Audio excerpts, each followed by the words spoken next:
আর কি কারণে অ্যানিমিয়া হতে পারে আয়রন ছাড়া?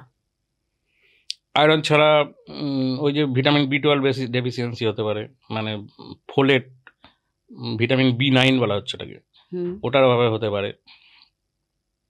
বিভিন্ন রোগ, অন্যান্য রোগ থেকে হতে পারে। অ্যাপ্লাস্টিক অ্যানিমিয়া, যেখানে বোন ম্যারো ডিপ্রেশন হয়ে যাচ্ছে, সেখানেও হতে পারে। বোন ম্যারো ডিপ্রেশন এমনি অনেক সময় ওষুধ, যেমন ক্লোরামফেনিক্যাল বলে একটা ওষুধ আছে, হ্যাঁ, সেটা খেলে বোন ম্যারো ডিপ্রেশন হতে পারে, মানে যেখান থেকে অ্যাকচুয়ালি তৈরি হচ্ছে। মানে একটা হচ্ছে আপনার তৈরির যদি অভাব পড়ে, আরবিসিটা তৈরিই হলো না। আর একটা হচ্ছে সেক্ষেত্রে হলো, একটা হচ্ছে ব্লাড লসের কারণে হতে পারে, যেটা ওই আগে বললাম।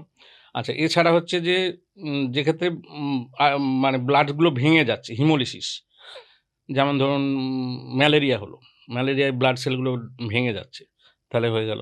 সাপে কামড়ালো, ব্লাড সেল ভেঙে গেল, সেগুলো হলো।